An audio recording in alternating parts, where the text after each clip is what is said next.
Their evil spouse wants to see your life end, along with cult members. They have been doing continuous DEATH spells on you. Their evil spouse of the person you know hates you for every bad thing that is going on in their life. The person you know physically fights with them. They both fight. They have financial loss and bad health. They don't like that the person you know is fond of you and still talks about you.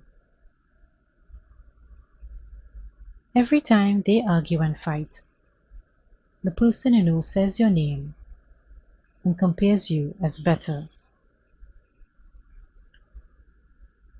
Their evil spouse hates you more.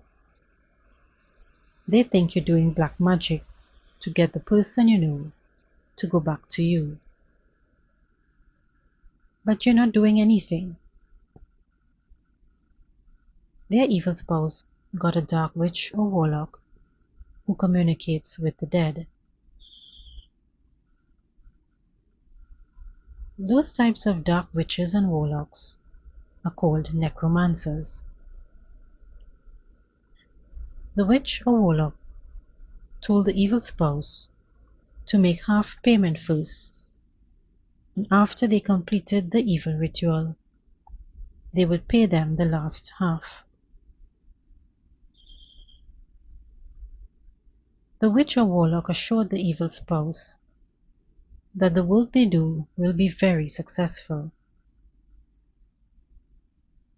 They used a particular demon to make themselves invisible so as not to be human.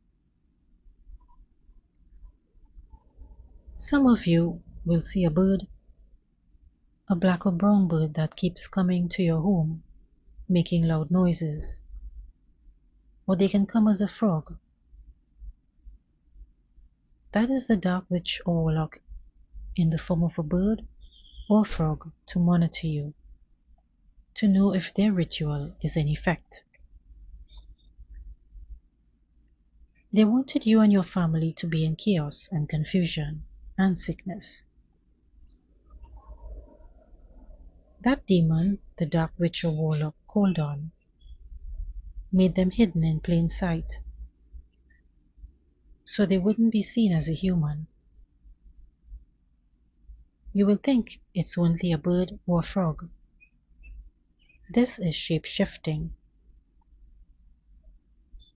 The dark witch or warlock wanted the weather to be a bit of rain and sun, so they had the demon control the weather. They wanted you and your family to be arguing and in total chaos, and for you to get very ill and die.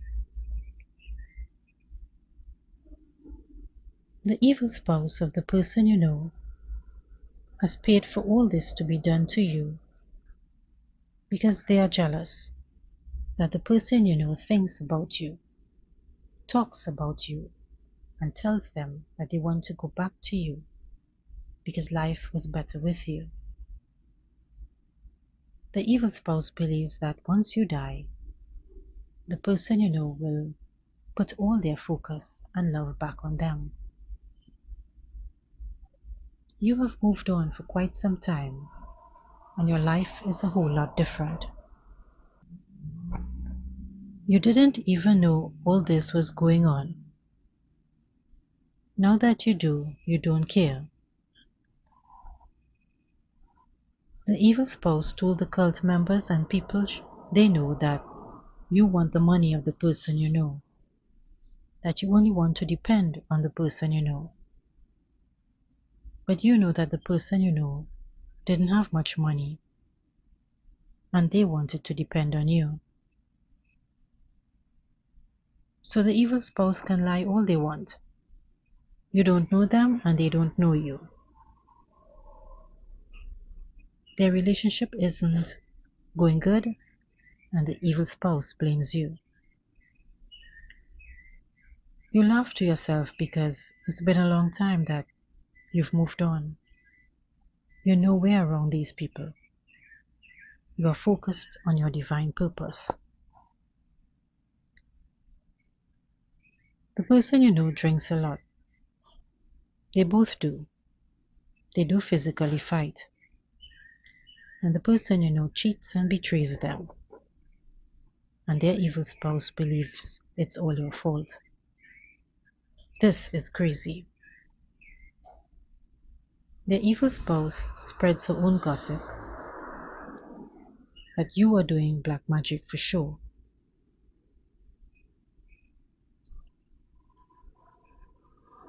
In some cases, this can be a male or a female. They went to the cult and talked bad about you to them, told them that you want the person you know who is with them. The cult members don't believe. All the sacrifices they didn't work. That was never meant to work. The person you know and the cult was in financial and emotional support of the evil spouse to harm you. They are all watching you on your social media. They wanted to steal something from you and talked bad about your family too. The person you know wants to return. The cult wants to send them in so they can get recordings of you and your conversations talking bad about other people so they can have that and show that you're not a good person. They want to get you angry by saying bad things about your family, and so they can record you and say, "Look, you see how bad you are, how angry you get?" In Proverbs 13:5 says, "A righteous man hateth lying, but a wicked man is loathsome and cometh to shame." And Proverbs 10 verse 18 says, "He that hideth hatred with lying lips, and he that uttereth a slander, is a fool."